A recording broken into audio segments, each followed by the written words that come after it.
Welcome to LC Screen Talk.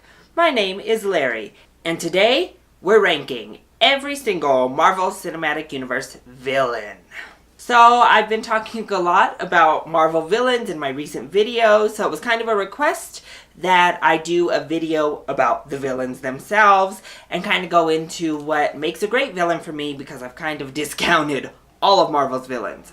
So while compiling this list, the kind of criteria I used were they a good character? So were they fleshed out? Did they have a good motive? Were they their own character, or were they just kind of a plot device to move the story along and nothing else? Also, were they well acted? And ultimately, were they worth all the hoopla? Did they live up to the fame and horror they had garnered throughout their film?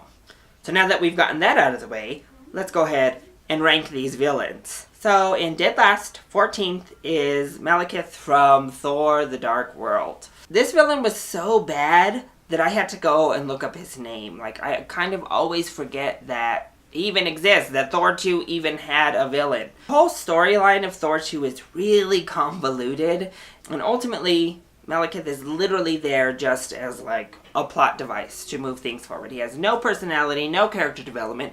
Can't tell you if he's well acted because there was really no acting on the screen.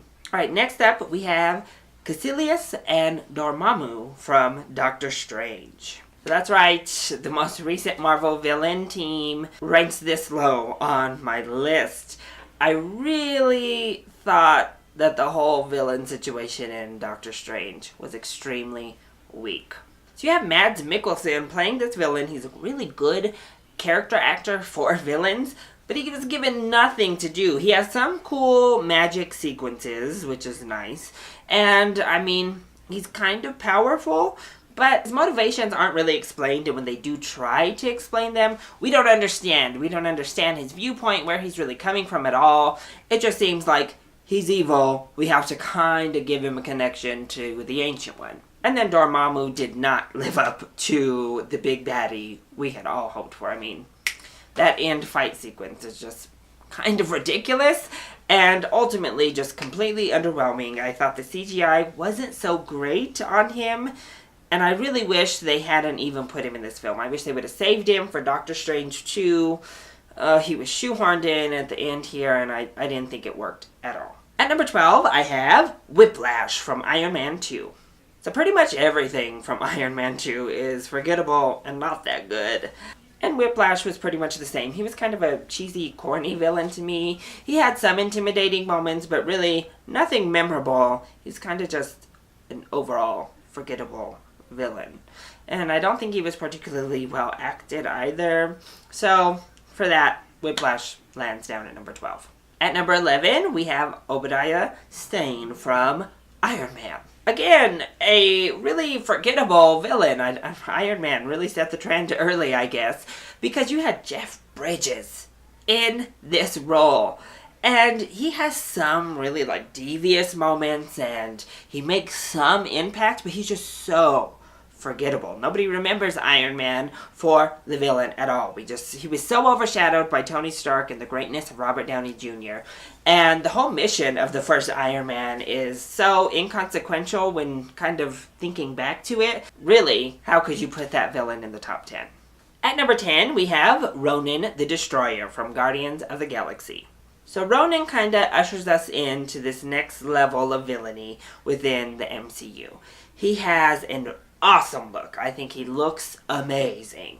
And he has a couple of funny one-liners and a couple funny times playing off of other characters in the film, which is right to the tone of Guardians of the Galaxy. However, beyond that, he isn't really fleshed out as a character. We don't really know his motivation at all. I mean, ultimately, he's a henchman. So really, he actually has no personal motivation in this story other than to serve Thanos.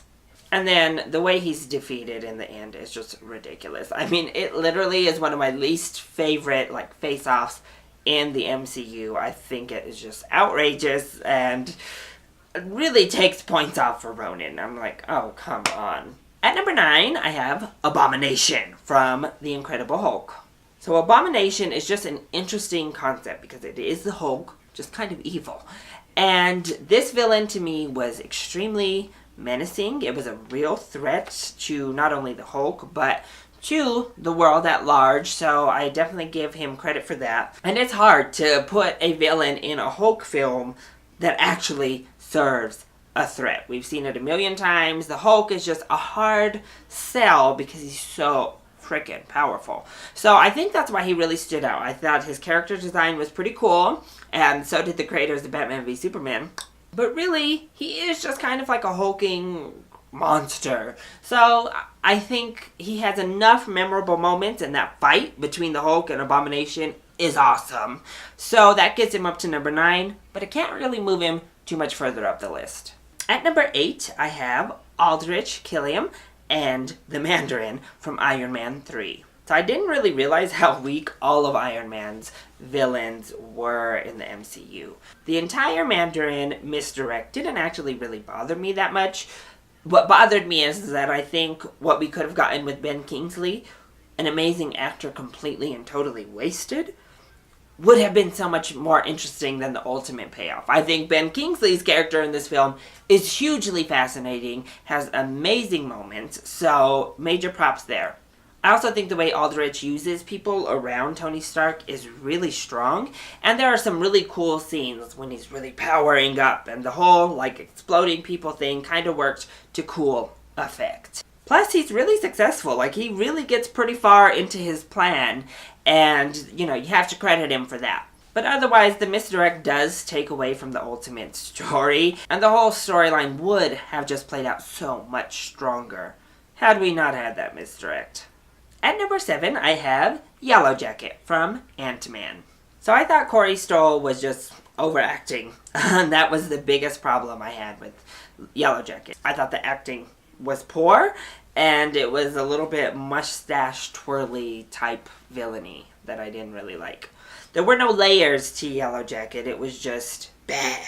But his suit was awesome. He had some really awesome sequences, and I thought the battle between he and Ant-Man ultimately was really satisfying. I thought it was a fun battle. There was humor in it. There was real threat in there. I think Yellow Jacket overall is too one note to be up on the upper tiers of this list, but memorable enough and kind of cool looking enough to keep him from being on the bottom.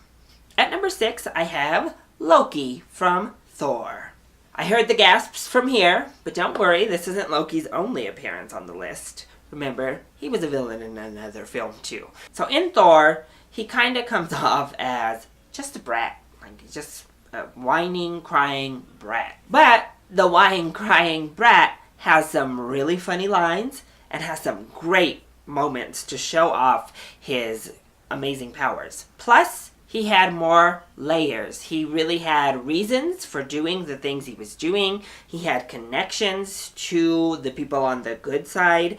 And there is a definite interpersonal conflict there that really makes him interesting. All right, now we are at the top 5. And ushering us in at number 5 is Ultron from Age of Ultron.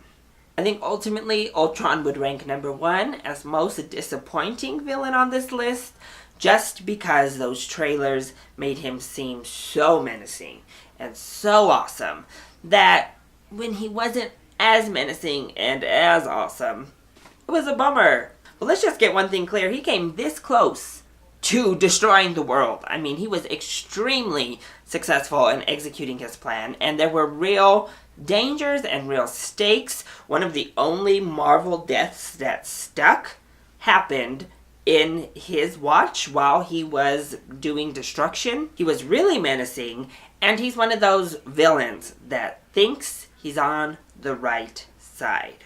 He's a villain that really thinks he is doing the better good. And those villains always just come across as a little bit more sophisticated to me than just the straight up villains. So while Ultron was a little bit of a letdown, he definitely had a lot of great one-liners from James Spader. Had a lot of screen time, okayed character development, but strong motives and near success at accomplishing his goal. At number 4, I have the Red Skull from Captain America, the First Avenger. Hugo Weaving playing the Red Skull was amazing. Hugo Weaving was so good in the role. He fully embraced it and delivered one of the best performances from a Marvel villain. I just loved him, and I wish he didn't hate being a part of Marvel and could have been resurrected. The character design was also extremely faithful to the comic books, which was a little bit of a hindrance, but also a positive, so it's kind of like, it's super cheesy, but the movie is also kind of cheesy. Also, he was like at the forefront of creating Hydra. So you have to give the Red Skull major props for that, because that is one of the most successful villain plans that is executed in the Marvel Cinematic Universe. I mean, this plan goes way past what he had even envisioned. I think that the ultimate fight lacks the Red Skull a little bit, so it kind of seemed a little The one-on-one fight that happened was fine, but the ultimate danger comes after the Red Skull has been taken out of the movie. So while this is all at his doing, it never feels like the Red Skull. You never feel him in the kind of peril and destruction as we come to the end of the movie. And I think that's really the only thing holding him back. Plus, as great as Hugo Weaving himself was, I don't think that he had great individual moments throughout the film. Nothing that really stands out. No great one-liners. No good quotes. So that's what keeps him at number 4, but he really is a solid villain. At number 3, I have Zemo from Captain America: Civil War. So a lot of people have problems with Zemo, but I'm ranking him very high for a couple of reasons, but the main one being he accomplished his goal. He is the only villain in the Marvel Cinematic Universe, and really one of the only villains in cinema, that did what he set out to do. Plus, in this movie, did we even really need a villain? We were here for Captain America versus Iron Man. And we got that. So the villain just kind of had to set things up and get out of the way, if I'm being honest. And the way Zemo was written actually enhanced the storyline. So yes, he was a catalyst to move the story along, but he was an effective catalyst. He was just villainous enough. He had a great backstory that really helped you sympathize a little bit with him and fit in really well into the overall scheme of the whole Civil War discussion. Plus, Daniel Bruhl acted very well, and I think Zemo was just across the board a solid villain. He wasn't utilized all that much, so he didn't have necessarily like standout scenes, but he was a part of the most memorable moment of the entire film, and I think he was super effective at getting his mission accomplished. So that's why he's all the way up at number 3. So at number 2, I have the Winter Soldier from Captain America: The Winter Soldier. So Bucky's storyline spans all 3 of the Captain America films. So he has great character development. He has a great relationship with one of our main protagonists. And in The Winter Soldier, he is extremely intimidating. The fight sequences that involve the Winter Soldier are the best fight sequences with an actual villain in any of the Marvel films to me. The hand-to-hand combat with not only Captain America, but with Black Widow, with other soldiers, with Falcon, with everybody. He just took them out. And every time he entered the scene, you got excited because you knew, here we go. Plus, the emotional stakes that take place at the end of Winter Soldier between he and Captain America really endear you into the character himself. Plus, I really think Sebastian Stan plays his role extremely well, and his character is just so fleshed out that he is definitely one of the best villains here. The only thing that really keeps him back is his motivation. It makes for something interesting come Civil War.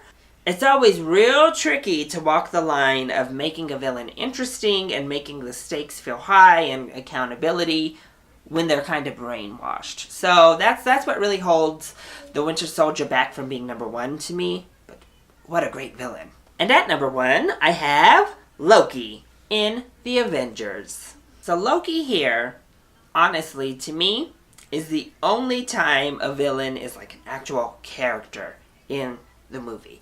This is the only instance on this list where the villain is able to outshine the heroes we're meant to focus on and steal almost every single scene that they arrive in. Loki presented big danger. I mean, he took down half of New York City and ultimately was very close to accomplishing his goal. He required the Avengers to assemble. He had amazing one-liners, amazing interactions with all of the different Avengers, had an extremely intelligent plan that he executed very, very well. Plus, his, again, connection to Thor worked really well in making us root for him. Plus, I mean, he was extremely likable. So, whenever a villain kind of has you tiptoeing on who you want to win the fight, I think they definitely deserve to be number one on the list. Loki's the most memorable, he's the most likable, he's the funniest, he has awesome powers, plus he's played by Tom Hiddleston. And that is why, to me, Loki is the best villain in the Marvel Cinematic Universe, in particular, his performance in The Avengers. So those are my rankings. What do you think? Do you agree? Do you disagree? Do you agree or disagree with the reasonings I put behind placing them where they are? Let me know. Also, put your rankings down below. How would you rank the Marvel Cinematic Universe villains? I look forward to continuing the discussion with you all down below, or you can hit me up on Twitter. I love you all so much for your support. Mwah. Thank you for watching, and I'll see you next time. Bye!